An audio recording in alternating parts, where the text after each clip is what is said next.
নবীজিকে বলতেছিলেন, ইয়া রাসূলুল্লাহ, পৃথিবীতে 4টে সময় আমার আসতে কষ্ট হয়েছিল। আমি এত দ্রুত গতি সম্পন্ন একজন ফেরেশতা, যিনি সিদরাতুল মুনতাহা থেকে পৃথিবীতে আসতে আমি মুহূর্তের মধ্যে চলে আসি, কিন্তু 4টে সময় আমার বড় কষ্ট হয়েছিল নবী। 1 নাম্বার, ইব্রাহিম আলাইহিস সালাতু ওয়াস সালামকে যখন আগুনে নিক্ষেপ করতে হচ্ছিল, মিনজাবিনের উপরে বসে আগুনে ফেলানো হচ্ছিল, ইব্রাহিম পড়ে যা, আল্লাহ ডাক দিলেন, জিব্রাইল তাড়াতাড়ি যাও আমার ইব্রাহিমের কাছে, আমার ইব্রাহিমের কাছে যাও, দেখো আমার ইব্রাহিম কি বলে। হুজুর, ওই সময় দ্রুত গতিতে আমি হযরত ইব্রাহিম আলাইহিস সালামের কাছে এসে প্রস্তাব দিলাম, আল্লাহর খলিল, আপনি যদি বলেন এই আগুন থেকে আপনাকে উদ্ধার করে রাখবো। আল্লাহর খলিল জবাব দিলেন, জিব্রাইল, তামাম সৃষ্টির মধ্যে আমি ইব্রাহিম ছাড়া আল্লাহর আর কোনো খলিল নাই। এই মূর্তি প্রতিমার বিরোধিতা করতে গিয়ে আমাদের বাবা ইব্রাহিম আগুনের ভেতরে পড়েছিল। আমাদের বাবা ইব্রাহিমকে আগুনের মধ্যে ফেলানো হয়েছিল এই মূর্তি পূজার বিরোধিতা করার জন্য। আমরা তারই সন্তান, আমরা তার উত্তরসূরি। কথা বলেন ঠিক না?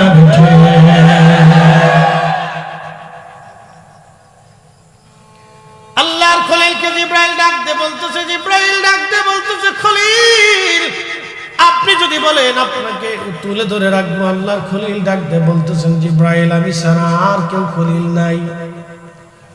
আমার মালিক যদি মনে করেন আমি আগুনে পড়বো, আমি আমার মালিকের ইচ্ছার উপরে ছেড়ে দিলাম, ওনার ভালো মন চাইলে আমাকে আগুনে পোড়ায় ফেলুক, আমি জিব্রাইলের সাহায্যের কোনো প্রয়োজন নাই। আমি ওই মালিকের দিকে তাকায় রয়েছি। একবার জোরে বলা যাবে কি মারহাবা? কখনো তোমাকে যদি ভুলি, হেদায়েতের আলো জেলে নিয় কাছে তুলি, ঠাই দিও প্রিয়তম, ঠাই দিও প্রিয়তম, ওগো মহিয়ান, তুমি রহমান, তুমি মেহেরবান, তুমি রহমান, তুমি মেহেরবান। আল্লাহর খলিল কথা বলার পরে আল্লাহ ডাক দিয়েছে, জিব্রাইল স্টপ, তোমার আর প্রয়োজন নাই। তখনই আল্লাহ ডাক দিলেন, ইয়া নারু কুনি বারদাও ওয়া সালামান আলা ইব্রাহিম। বলেন আল্লাহর সাহায্য আছে না নাই? এখনো আল্লাহর সাহায্য আছে, আগামী তো চলবে। হাজিরিন, জিব্রাইল বলতেছে, ইয়া রাসূলুল্লাহ, আর একটা বার পৃথিবীতে আসতে আমার বড় কষ্ট হয়েছিল। যখন লোকেরা হযরত ইব্রাহিম আলাইহিস সালাম, ইসমাঈল আলাইহিস সালামের গলার মধ্যে চোখ বেঁধে, ইসমাঈলের হাত বেঁধে, পা বেঁধে উপর করে শোয়াইয়া, ইব্রাহিম আলাইহিস সালাম নিজের চোখ বেঁধে মাথা শরীর উপরে উঠে, মাথার উপরে শরীর উঠাইয়া বিসমিল্লাহি আল্লাহু আকবার বলে যখন ছুরি নামাইতেছিলেন ইসমাঈলের গলা বরাবর, আল্লাহ ডাক দিলেন, জিব্রাইল কোথায়? জান্নাত থেকে 40 বছর ধরে যে দুব্বাটা লালন পালন হচ্ছে, জান্নাতের ঘাস খেয়ে খেয়ে যে দুম্বাটা বড় হচ্ছে, জিব্রাইল ওই দুম্বাটা নিয়ে আমার ইসমাঈলকে সরাইয়া আমার খলিলের শরীর নিচে দুম্বা চালাইয়া দাও। আস্তে হয়ে গেল না? জোরে বলেন। দুম্বা চালাই দিল। হুজুর, আমি তখন আরশে মুআল্লার নিচে ছিলাম, ওখান থেকে দ্রুত গতিতে আমি জান্নাতে গেলাম। জান্নাত থেকে আমি দুম্বাটা নিয়ে মিনা প্রান্তরে আল্লাহর খলিলের ছুরির নিচে আমি দুম্বা চালায় দিলাম। আল্লাহু আকবার। ইয়া রাসূলুল্লাহ, একটা বার আমার কষ্ট হয়েছিল যখন ইউসুফ আলাইহিস সালামের ভাইরা কুয়ার ভিতরে, হযরত ইউসুফ আলাইহিস সালাম তার ভাইরা সবাই মিলে হাত পা গুলি বেঁধে জামা কাপড় খুলে হযরত ইউসুফকে কুয়ার ভিতরে নিক্ষেপ করতেছিল। ইউসুফ কুয়ার মধ্যে পড়ে। আল্লাহ সময় ডাক দিয়ে বলতেছে, জিব্রাইল, আমার ইউসুফ যেন কুয়ার মধ্যে পড়ে ব্যথা না পায়, ইউসুফকে ধরে আস্তে করে কুয়ার মধ্যে পাথরের উপরে বসায় দাও। আস্তে হয়ে গেল, নজরে বলেন আল্লাহু আকবার। বলেন হেফাজতের মালিককে। যদি খোদা ভিন্ন হইতো, একজন খোদাই হেফাজত করবে আর একজন খোদাই ফেলাবে, তাহলে দুই খোদার মধ্যে কিলিকিলি হইয়া পৃথিবী ধ্বংস হয়ে যাইত। এই জন্য আমাদের মালিক একজন, কথা কোন ঠিক কিনা? রাজনগরবাসী হযরতে ইউসুফ আলাইহিস সালামের ভাইরা ইউসুফকে কুয়ার মধ্যে ফেলে দিল কেন? হিংসা। এই জন্য তিনটা জিনিস মনে রাখবেন। জিহাদ, জাহাদ, মাযহাব। অপরিচিত জায়গা আপনি যখন গেলেন, তখন আপনি বলবেন না আপনি কোন দলের অনুসারী, পিড়িনি খাওয়ার সম্ভাবনা আছে। কারণ দলের কারণে মানুষ শত্রু হয়ে যায়, ঠিক কিনা? কি পরিমাণে অর্থ আছে আপনার, কি পরিমাণে টাকা আছে, কত শত কোটি টাকা, বন্ধু বান্ধবকে বলবেন না, আত্মীয় স্বজনকেও অনেক সময় বলবেন না, কারণ শত্রু হয়ে যাবে। সম্পদের কারণে শত্রু হয়ে যাবে। বলবেন ফরিদ হুজুর কোথায় শিখেছেন? আমি যখন মাদ্রাসায় পড়তাম তখন আমার একজন টিচার ছিলেন, আমাদের মাদ্রাসার অধ্যক্ষ তিনি ছিলেন। উনি তেহরান ইউনিভার্সিটির এক সময় অধ্যাপক ছিলেন। তেহরান ইউনিভার্সিটিতে পড়াইতেন। উনি বলতেন, বাবা ইরানের শিয়া দেশ, আমি সুন্নি, বহু বছর আমি তেহরান ইউনিভার্সিটিতে কাটাইলাম, কিন্তু ওরা তখনও জানতো না আমি শিয়া না সুন্নি। যদি আমি সুন্নি জানতো তাহলে আমার উপরে বিপদ আসতো, মুসিবত ওরা চাপাইতো। আমাকে ক্লাস করার সময় বললেন, বাবা তিনটা জিনিস মেনে চলবা, জিহাদ, জাহাদ, মাযহাব। তুমি কোথায় যাচ্ছ, যাবার সময় অপরিচিত কারো কাছে বলবা না, কারণ রাস্তাঘাটে তোমার দুশমন থাকতে পারে, তোমাকে বিপদে ফেলে দিতে পারে। কি পরিমাণে অর্থ তোমার কাছে আছে তুমি কারো কাছে বলবা না, কারণ অর্থের কারণে মানুষ শত্রু হয়ে যায়, ভাই ভাইকে মেরে ফেলে দেয়, ভাই ভাইকে খুন করে, এক ইঞ্চি জমি ভাই ভাইয়ের জন্য ছাড়ে না। বিরাট যুদ্ধ, মারামারি, কারাগারি, পারাপারি, লাঠালাঠি চলে। এই জন্য অর্থই সকল অনর্থের মূল। কথাটা একেবারে খারাপ না। এই জন্য আগের যুগের ওলি যারা ছিলেন তারা দুনিয়ার সম্পদের প্রতি তারা লোভ দেখাইতেন না। দুনিয়ার সম্পদকে লাথি মেরে আল্লাহ এবং তারা নবীর কদমের গোলামি কইরা তারা এই জমিনে ধন্য হয়ে ঘুমায় বসে। যার কারণে শাহজালাল আমিনী মুজাররিদি 750 বছর ধরে তিনি ঘুমায়। মুকুটহীন একজন সম্রাট, মুকুটহীন একজন সম্রাট, যার নামে 1 শতক জমিন আপনি পাবেন না, 1 শতক জমিনও তার নামে পাবেন না। কোন রাজ্যের সীমানা তার নাই, সেনা নাই, বাহিনী নাই, রাজ্য নাই, এমন একজন সম্রাট। 750 বছর ধরে কত রাজা বাদশাহ আমিররা, মন্ত্রী এমপি, কোটিপতি, ধনী দরিদ্র, ফকির মিসকিন, অভাবী, পাগল ভালো, জ্ঞানী গুণী, আলেম জালেম সব আল্লাহ ওলির কদমে বসে বসে কান্দে। কথা কন না কেন, ঠিক কিনা?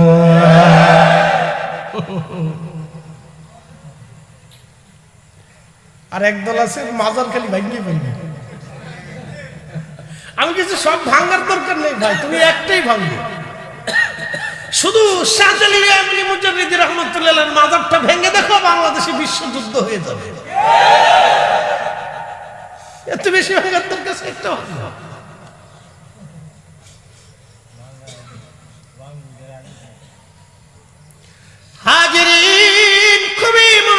শুনিয়া যান।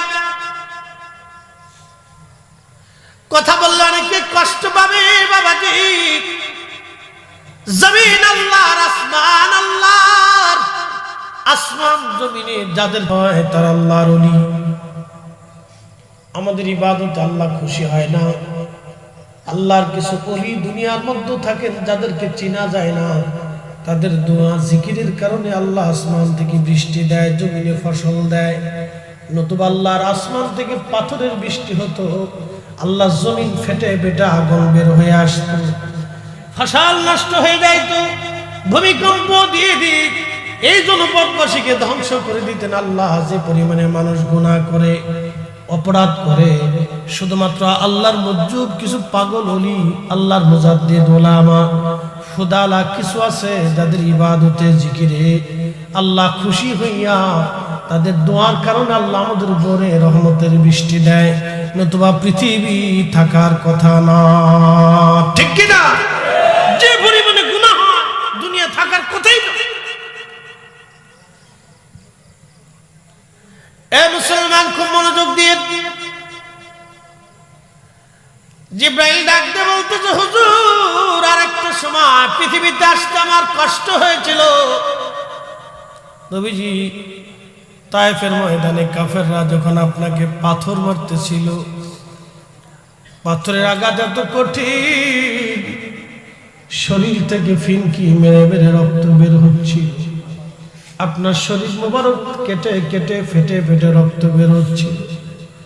যদি কোনোদিন তায়েফে যান, সেই জায়গাটা এখনো আছে, যেই খেজুরের আঙ্গুরের বাগানে নবীজি বিশ্রাম করেছিলেন। আরে সেই জায়গা গেলে দেখেছি হাজিরা অঝর দ্বারা চোখের পানি ফেলে ফেলে কান্না করে। দিন কালে মার প্রচারে আল্লাহর নবীর কত কষ্ট হয়েছিল। পাথরের পর পাথর এসে এসে গায়ে লাগতে লাগলো, মাথা ফেটে, চামড়া ফেটে ফেটে রক্ত বের হয়ে হয়ে এত পরিমাণে রক্ত বের হয়েছিল, পা মুবারকের জুতা পর্যন্ত রক্তের সাথে লেগে গিয়েছিল। জিব্রাইল বলছিলেন, ইয়া রাসূলুল্লাহ, ওই রক্ত যদি জমিনের মধ্যে পড়ে যেত, হুজুর পৃথিবীতে কখনো ফসল হতো না, গাছ তরুলতা পাতা হতো না। আল্লাহ ডাকতে বলল, জিব্রাইল তাড়াতাড়ি যাও, আমার হাবিবের রক্ত যেন জমিনের মধ্যে না পড়ে। যদি জমিনে রক্ত একবার পড়েই যায় জিব্রাইল, আহায় কষ্টে রক্ত পড়ার সঙ্গে সঙ্গে জমিন ক্ষুব্ধ হয়ে যাবে, পৃথিবীতে কখনো ফসল হবে না, গাছ হবে না, আমার বান্দাগুলি না খেয়ে মরে যাবে। জিব্রাইল, আমার রাসূলের রক্ত জমিনে পড়তে দিও না হুজুর। দ্রুত গতিতে সেই সময় আমি রক্তগুলি তুলে ধরেছি, জমিনের মধ্যে রক্তগুলি মিশতে দেইনি ইয়া রাসূলুল্লাহ। আহা সেই নবী আমাদের, আহা সেই নবী আমাদের। আল্লাহর নবী কষ্ট করার পরও জিব্রাইল এসে বলেন, ইয়া রাসূলুল্লাহ, অনুমতি যদি দেন পাথর চাপা দিয়ে, পাহাড় চাপা দিয়ে তায়েফ ধ্বংস করে দিব। আল্লাহর নবী হাত তুলে কাঁদা শুরু করলেন, রব্বি, ইয়া রব্বি, ওরা আমার উম্মত, যদি আপনি ওদেরকে ধ্বংস করে দেন, আমি কালেমার দাওয়াত কার কাছে পৌঁছাবো আল্লাহ? ওরা আজকে আমারে মারছে আল্লাহ, এমন একদিন আসবে ওদের সন্তানরাই আমার কালেমার জন্য জিহাদের ময়দানে যাবে, ওদের সন্তানরাই আমার কালেমা পড়বে, আজানের ধ্বনি জমিনে বাজবে। একবার আওয়াজ তুলে বলা যাবে কি ইয়া রাসূলুল্লাহ।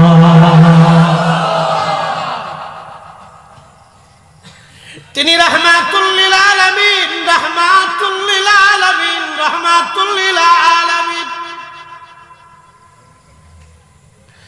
সেই বিরাট আকৃতির জিব্রাইল আল্লাহর সামনে দাঁড়ানো, আজরাইল দাঁড়ানো, মিকাইল ইসরাফিল দাঁড়ানো, যাদের মাথায় পানি ছেড়ে দিলে পা পর্যন্ত আসতে সৃষ্টির সব পানিগুলি নিঃশেষ হয়ে যাবে, জিব্রাইলের কদম পর্যন্ত আসবে না।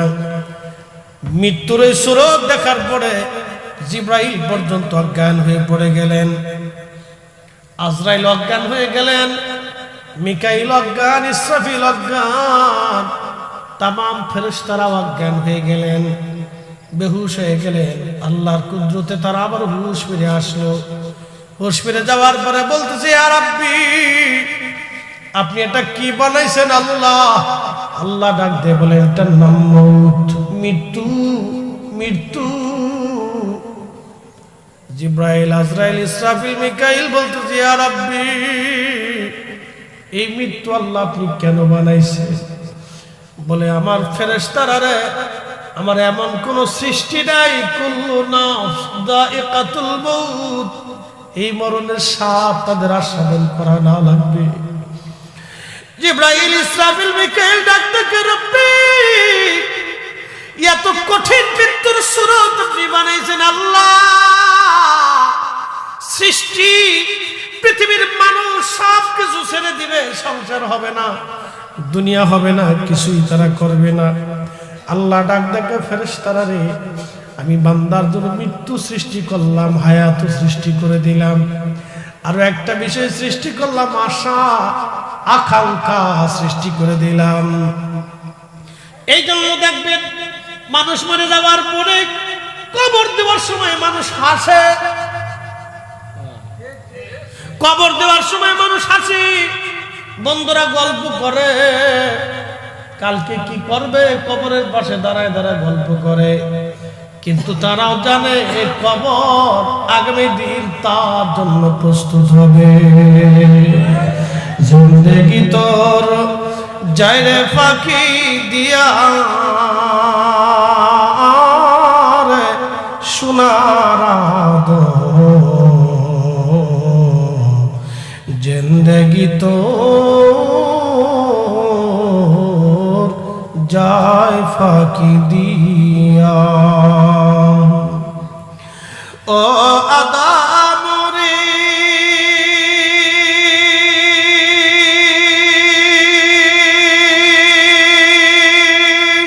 পাক ধরিয়া গেছে দাড়ি, দন্ত বাসে গুটা চারি, সব জানি গিয়াছে করিয়ারে সোনার জিন্দেগি তো যায় ফাঁকি দিয়া।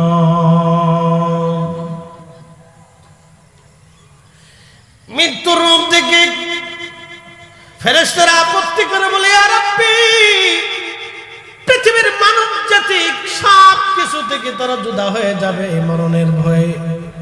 আল্লাহ বলেন, ফেরেশতারা রে, আশা সৃষ্টি করে দিলাম, আকাঙ্ক্ষা সৃষ্টি করে দিলাম। আশায় আশায় মানুষের দিন যাবে, আশায় আশায় মানুষের দিন যাবে। এই জন্য দেখবেন কারো যদি 5 কোটি হয়, সে 10 কোটি বানানোর আশায় থাকে। কারো 10টা বাড়ি যদি হয়, আরো 20টা বাড়ি বানানোর আশায় থাকে। 1000 কোটি টাকার মালিক হলে আরো 1000 কোটি বানানোর আশায় থাকে।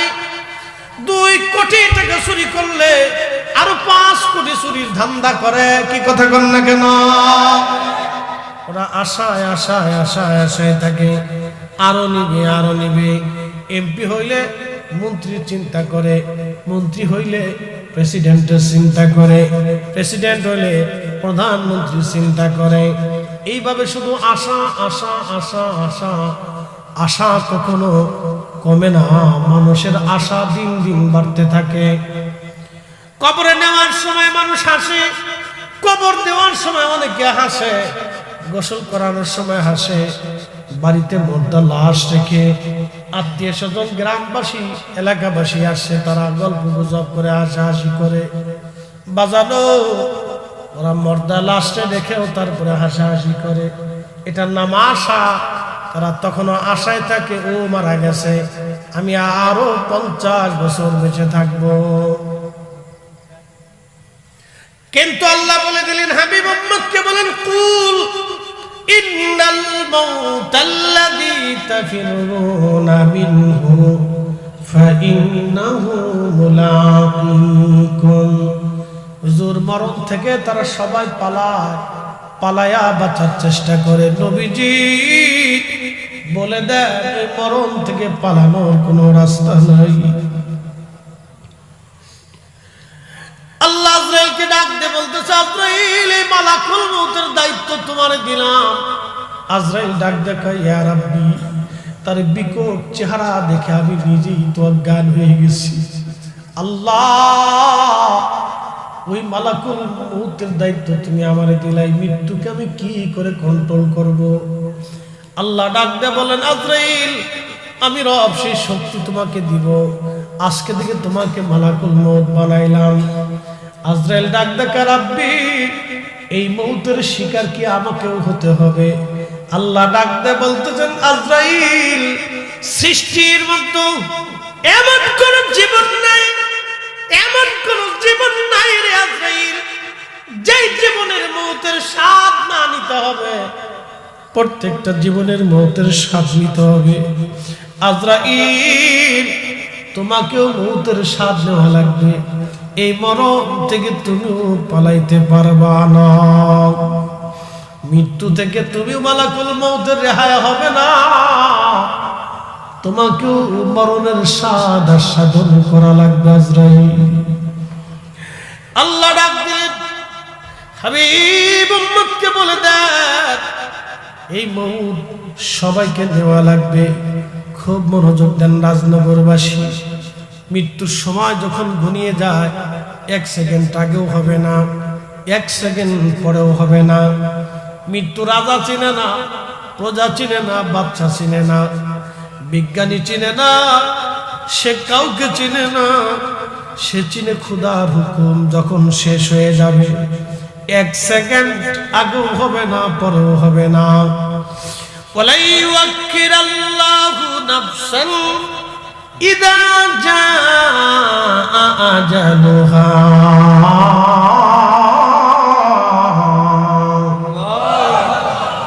আল্লাহ ডাক দেখে হাবিব উম্মতকে জানা, 1 সেকেন্ড আগেও না, 1 সেকেন্ড পরেও না। হায়াতের গন্ডি যখন শেষ হয়ে যাবে, আগেও হবে না, পরেও হবে না। নবীজি বলতেছেন, উম্মত রে, তোমরা শুনে নাও, মালাকুল মউত আজরাইল আলাইহিস সালাম আসে। কাফির, মুশরিক, বেঈমান, মুনাফিক। মুনাফিক কারা?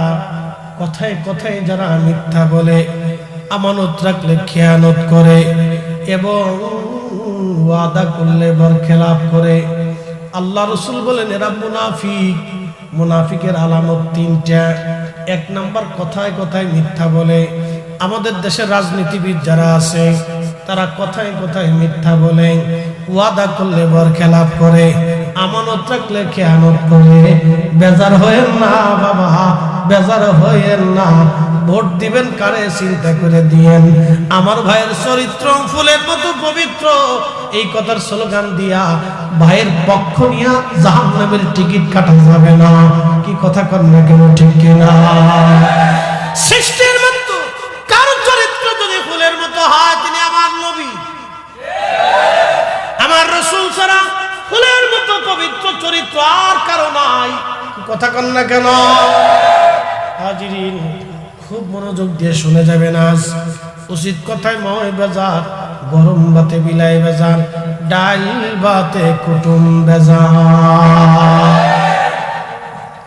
রাজনগরের মুসলমান, মালাকুল মউত আসবে। কাফির, মুশরিক, বেঈমান, মুনাফিক যারা, তাদের কাছে মালাকুল মউত আসবে। তার কঠিন সুরত নিয়ে আসবে, বিকট সুরত নিয়ে আসবে।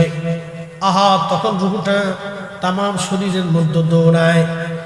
শরীরের রন্দে রন্দে, গোশতের ভিতর দিয়ে, শিরার ভিতর দিয়ে, শরীরের প্রত্যেক স্থানে সে পালানোর চেষ্টা করে। এই জন্য দেখবেন কঠিন মৃত্যু হয় অনেকের, খুব যন্ত্রণা, ছটফট চলতে থাকে। কঠিন মৃত্যু, কঠিন মৃত্যু, কঠিন মৃত্যু। আজের মৃত্যু 2 ধরনের। একটা আহসানের সাথে, আসানের সাথে মৃত্যু হবে, আর একটা মৃত্যু হয় খুব কঠিনের সাথে। খুব কঠিন মৃত্যু। আর একটা মৃত্যু হয় আসানের সাথে, আর একটা খুবই ভয়াবহ কঠিন মৃত্যু। আজরাইল তার কাছে আসে, বিকট চেহারা, মৃত্যুর ভয়াবহতা শুরু হয়ে যায়।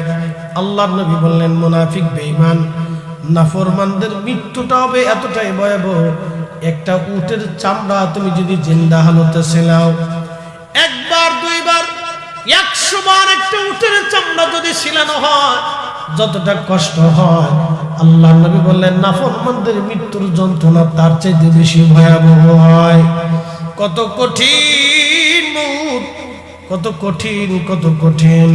এই জন্য যারা অধিক ইস্তিগফার করে এবং যারা দানশীল হয়, আল্লাহর পথে যারা খরচ করে, আল্লাহ তাদের মৃত্যুটাকে আসান করে দেয় এবং আল্লাহ তাদের মরণটাকে সহজ করে দেয়। এর রাজনগরের মুসলমান খুবই মনোযোগ দিয়ে শুনে যাবে না, যেহেতু আল্লাহর ওলিদের শানের মাহফিল, এখান থেকে কিছু বুঝে যেতে হবে। মরণের যন্ত্রণা খুবই ভয়াবহ। আর যদি আপনি নাফরমান না হয়, বদকার না হয়, আল্লাহ বলা হয়, আল্লাহ তার মাফ করে দেয়। এমন ইমানদার মুমিন মুসলমানের মৃত্যুর সময় আজরাইল আসে, চেহারার সুরত থেকে খুবই নরম এবং খুব মায়াময়ী চেহারা নিয়ে চলে আসে। তখন আল্লাহ ডাক দিয়া, আইয়াতুহান নাফসুল মুতমাইন্নাতু রুজিই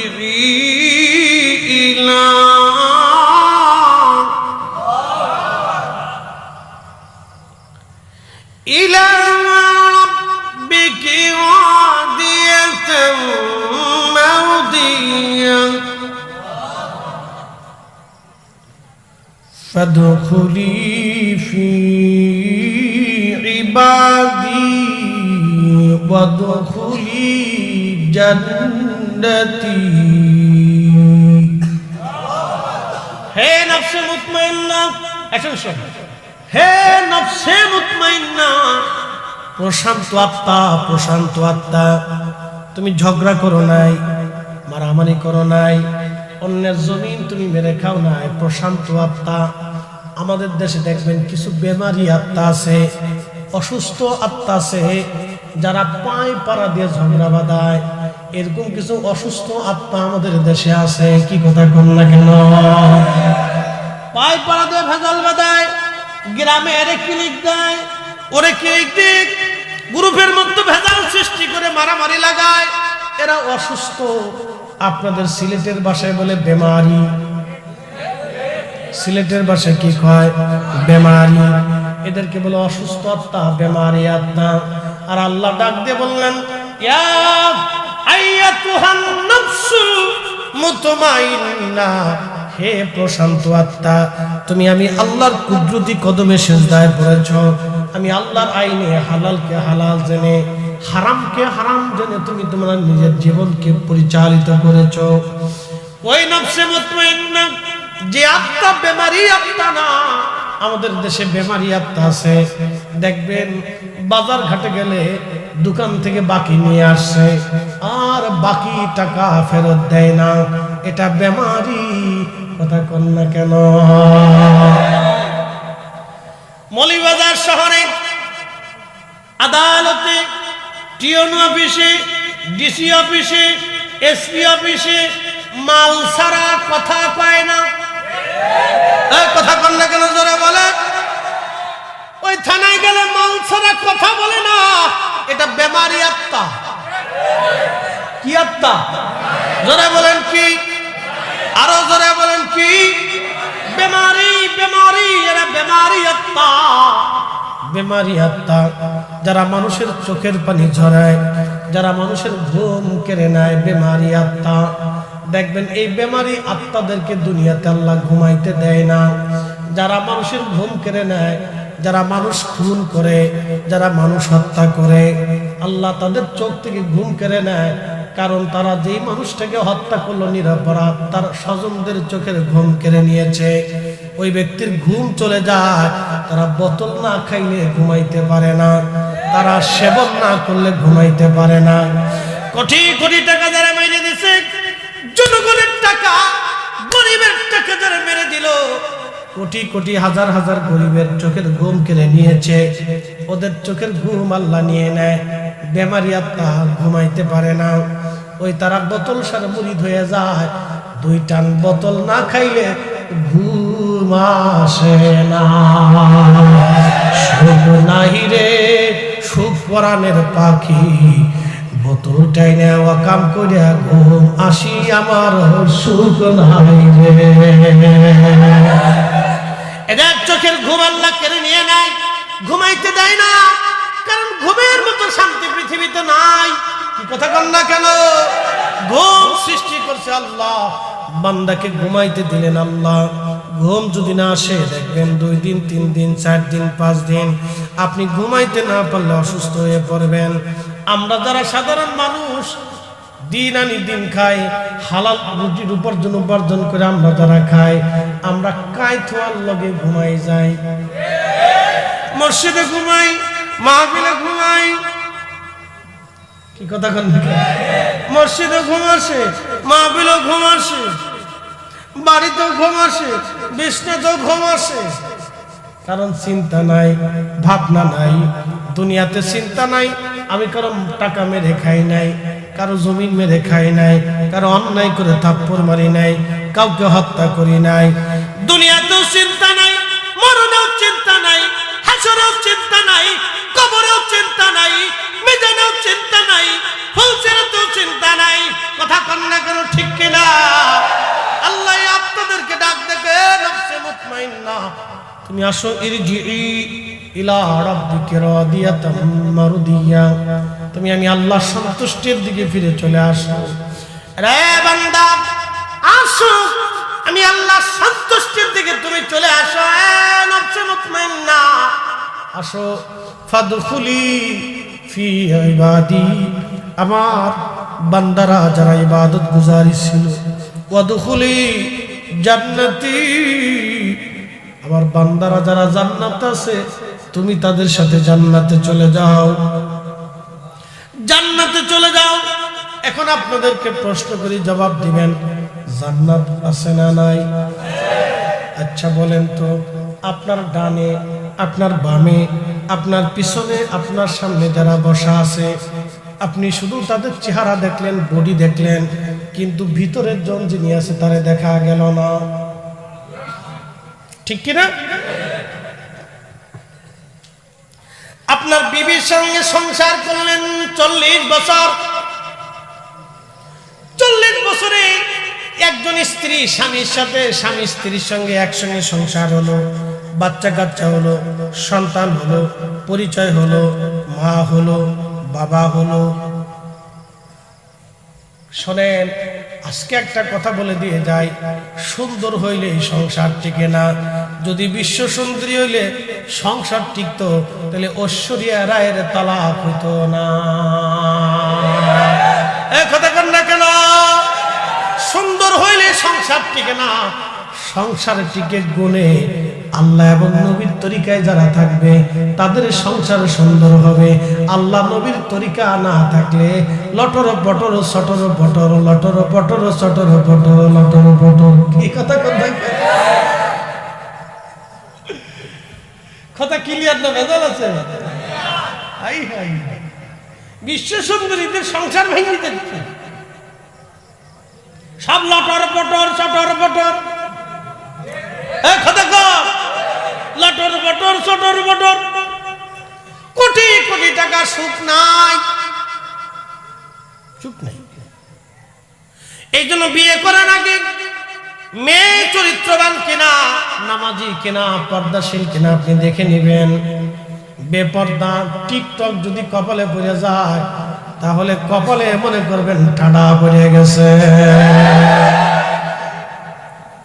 যদি টিকটক কপালে পড়ে তো ঠাডা পড়ে গেছে, আর সুখ পাইতেন না। যুদ্ধ লাগবে, ছাড়াছাড়ি হবে, পাড়াপাড়ি হবে, মারামারি হবে, লটর পটর লটর পটর লটর পটর।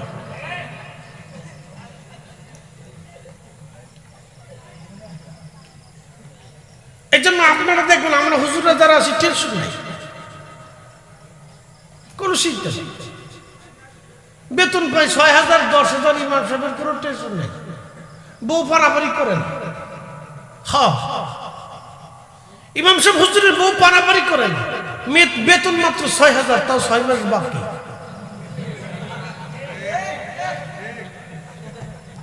কি কথা খারাপ করেছি আমি? 6,000 6 মাস বাকি। কমিটি ইউনিয়ন কিছু করার নেই, পাবলিকের টাকা দেয়। আচ্ছা বিড়ির দাম কত? একটা বিড়ির দাম কত? 6 টাকা। একজনের বিড়ি খাইতে প্রত্যেকদিন কয়টা বিড়ি লাগে? হ্যাঁ, এক প্যাকেটে কয়টা থাকে? 20টি। তাহলে প্রত্যেকদিন একটা লোক 20টি বিড়ি খায়। আমি এক মুরব্বী যে গেলাম, চাচা কি বিড়ি খান? শোনাল। আমি বললাম কতটা লাগে? 60টা লাগে। আমাকে মানুষ না জিন, যা কন আমার বিড়ি লাগবে, আমাকে খান। আমাকে খান, খাইয়ে যদি বেহেশত পান তো চেষ্টা করে দেখেন, আর কি করার আছে, তো খান। এর ভিতর প্রচুর ভিটামিন আছে, যত খাবেন খালি ভিটামিন হইবে, খাবেন খালি। আর কি কম, 60টা যার বিড়ি লাগে, কেমন বিড়ি খোর আপনি একটু চিন্তা করেন তো। এ ঘুমাইতে যাওয়ার আগে মনে একটা টান দিয়ে ঘুমায়, ঘুম থেকে উঠেই বিড়ি টান দেয়। একদিন বাথরুমে ঢুকছি, পাবলিক টয়লেটে, তো এই খালি ভিতরে গন্ধ, বিড়ি গন্ধ। তো বেড়ে কেয়ারটেকার যারা আছে ওরা পরিষ্কার টরিষ্কার করে, বেটা আরে বেটা খালি পয়সা লোস, 10 টাকা করে লোস জনপ্রতি, ভিতরে যে বিড়ির গন্ধ করে দেহস না। হুজুর আপনার আগে যে ঢুকছিল তাই বিড়ি টানছে। বাথরুমে বিড়ি টানবে, বিড়ি টানার জায়গা কত বানকিছি, রাস্তার কোনার গাছের নিচে জায়গা আছে, ওখানে টানতে, তো বাথরুমে কেন? বাথরুমে না টানলে বলে ক্লিয়ার হয় না, বাথরুমে টাইনে বলে ক্লিয়ার করে। তো এটা রক্তের সাথে কেমন মিশামিশছে যে উপর দিয়ে টান দেয়, নিচের দিয়ে ক্লিয়ার। তার মানে সে বিড়ি ধরে নাই, বিড়ি তারে ধরে ফেলছে। কি কথা কর না, বিড়ি সে ধরে নাই, বিড়ি তারে ধরে ফেলছে, বিড়ি ধরে ফেলছে তারে। তো একটা বিড়ির দাম ধরেন 6 টাকা, প্রত্যেক দিনে লাগে 20টি বিড়ি, 6 20 কত হয়? 120 টাকা। মাসে তার খরচ হলো কত? প্রায় 4000 টাকা। 3500 টাকা সে বিড়ির পিছে খরচা করলো। ইমাম সাহেবের বেতন মাত্র 6000 টাকা, আর একজন মানুষের বিড়ির পিছনে খরচা হয় 3500 টাকা। তাহলে বোঝা গেল আমার দেশের ইমাম সাহেবরাও জুলুমের শিকার।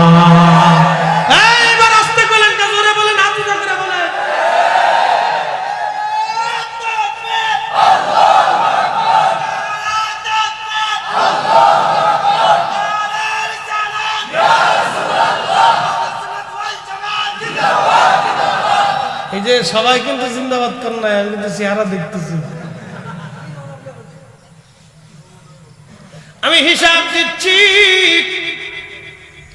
পানের পিছনে একটা পানের দাম কত? 5 টাকা। যারা পান খাবে তারা এবার আজকে বিপদ হচ্ছে। একটা একজন লোক কতটা পান লাগে? সারাদিনে 5টা, সারাদিনে 5টা লাগে। এমন আছে সারাদিনে 20টাও লাগে, কারো 50টাও লাগে। সে ঘুমানোর আগে পান মুখের ভিতরে কোনার দিয়ে তারপরে ঘুমায়, তাহলে ঘুমাচ্ছে না। 20টা পান 100 টাকা খরচা, মাসে লাগে 3000।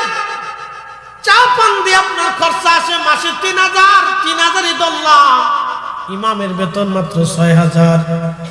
তার একজন স্ত্রী আছে, স্ত্রীটা আমাদের বোনও হতে পারে, আমাদের ভগ্নীও হতে পারে, আমাদের ভাতিজিও হতে পারে। ওই মেয়েটার জীবনের আশা থাকে স্বামী তাকে কিছু দেবে। 6000 টাকা কি বেতন? সামান্য বেতনে আমার ওই ভাইটা সংসার চালাবে, নাকি তার প্রিয় স্ত্রীর জীবনের মনের ইচ্ছা গহনা ভালো কাপড় চোপড় কিনে দেবে? বাবা, আল্লাহর আদালতে সবাইকে দাঁড়াইতে হবে কিয়ামতের মাঠ। পরের কিয়ামতের মাঠে আমি চলে আসতেছি, অপেক্ষা করেন। মেহশরের মাঠে সবাইকে দাঁড়াইতে হবে, জিন ফেরেশতা মানব দানব পশু পাখি সবাইকে দাঁড়াইতে হবে। সেই দিন রাষ্ট্রের যিনি প্রধান হবে তাকে সারা রাষ্ট্র সম্পর্কে জিজ্ঞাসা করা হবে। যিনি জেলা প্রধান থাকবেন, ডিসি, জেলা সম্পর্কে তাকে জিজ্ঞাসা করা হবে। থানার যিনি প্রধান, ওই উপজেলা চেয়ারম্যান, থানা সম্পর্কে জিজ্ঞেস করা হবে। গ্রামের সর্দার যিনি, তাকে গ্রাম সম্পর্কে জিজ্ঞাসা করা হবে। পরিবারের প্রধান যিনি, পরিবার সম্পর্কে জিজ্ঞাসা করা হবে। আপনাদের এই মসজিদের মুসল্লি যারা আছে ওই মসজিদ সম্পর্কে মুসল্লিদেরকে জিজ্ঞাসা করা হবে। আমি আল্লাহর একটা ঘর ছিল, কে কে দায়িত্ব পালন করছো বলো। সেই দিন আল্লাহ যদি জিজ্ঞেস করে, বান্দা তোমার পানের পিছনে বিড়ির পিছনে খরচা গেল তোমার 3000, আর যে তোমার নামাজের ভার মাথায় নিয়ে দাঁড়ায় গেল, তুমি একটি দায়িত্ব বিহাজাল ইমাম বলে তুমি তার পিছনে দাঁড়ায় গেলা, আর উনি তোমার সমস্ত নামাজ সামনে নিয়ে দাঁড়ায় গেল। একজন ইমাম এক ওয়াক্ত নামাজের হিসাব যদি আপনি তার ওজন চান, আপনার জীবনের সমস্ত অর্থ যদি ইমামরে দিয়ে দেন, তারপরও এক ওয়াক্ত নামাজের ওজনের সমান হবে না।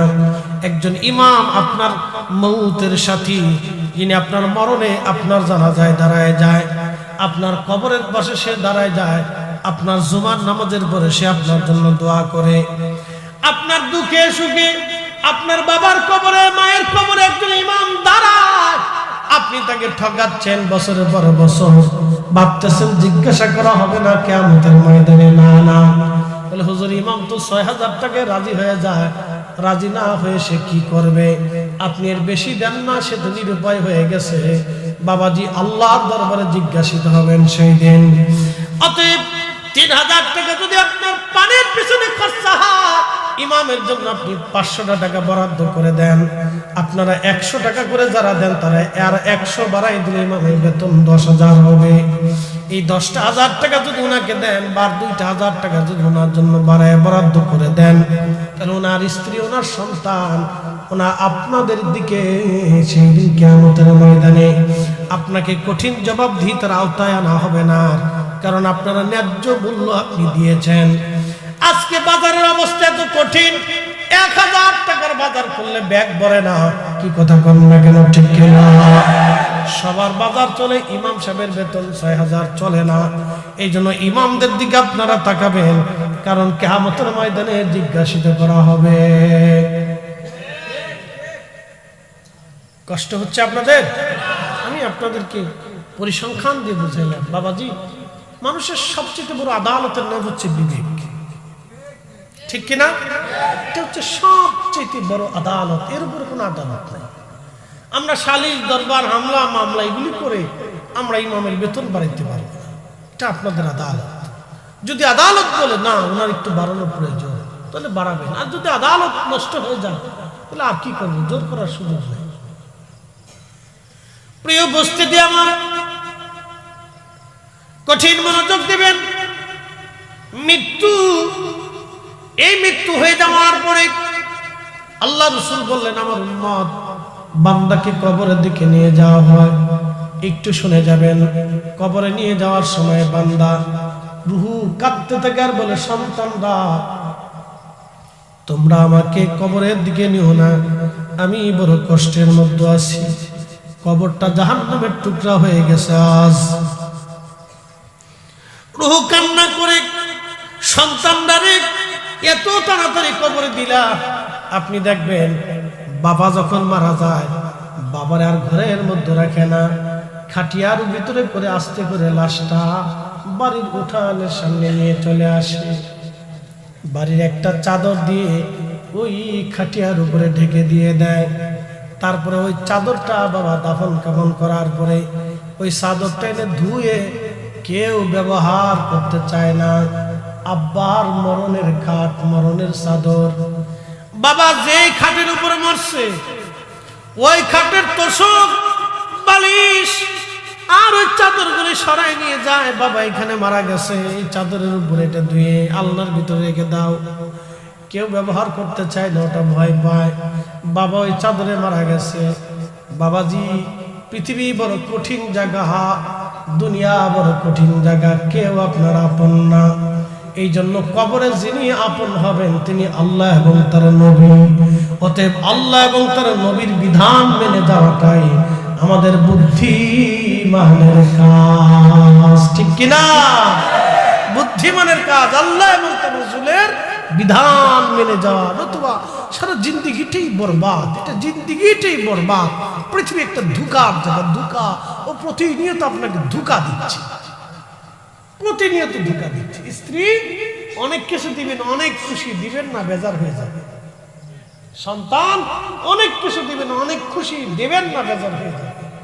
কিন্তু রাব আল্লাহ, আপনি অনেক গুনাহ করছেন, কোনো চিন্তা নাই, লা তাকনাতু মির রাহমাতিল্লাহ, এখনই সিজদায় পড়ে যান, চোখের পানি ছেড়ে দেন, আল্লাহ ভুল হয়ে গেছে, সাথে সাথে আপনার জীবনের গুনাহ মাফ হয়ে যাবে।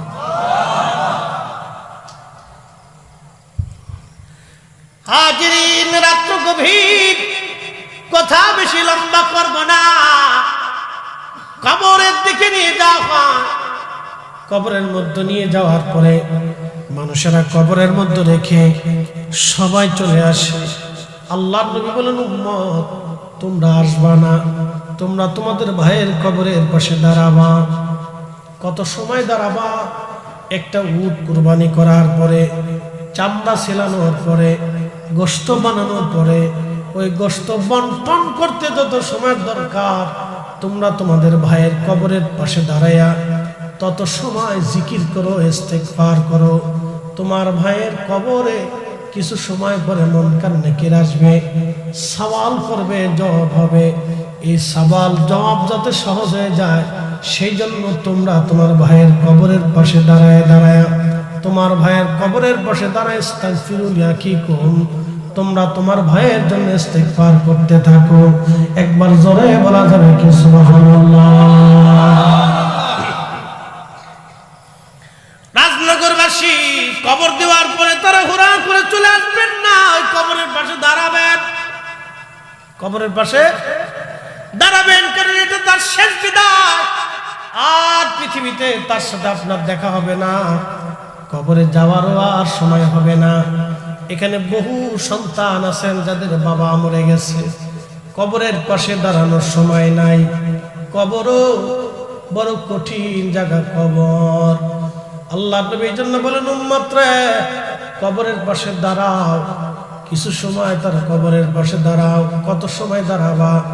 একটা উট কুরবানি করে গোশত বানাইয়া বন্টন করতে যত সময় প্রয়োজন, ওই সময়টা তোমার ভাইয়ের কবরের পাশে তুমি দাঁড়াও, দাঁড়ায়া তোমার ভাইয়ের জন্য ইস্তেগফার করো, দোয়া করতে থাকো, দোয়া দোয়া, যেন তোমার ভাইয়ের কবরে প্রশ্নের জবাবটাকে আল্লাহ সহজ করে দেয়। এই জন্য দোয়া করো, তাড়াহুড়া করবেন না, চলে আসবেন না।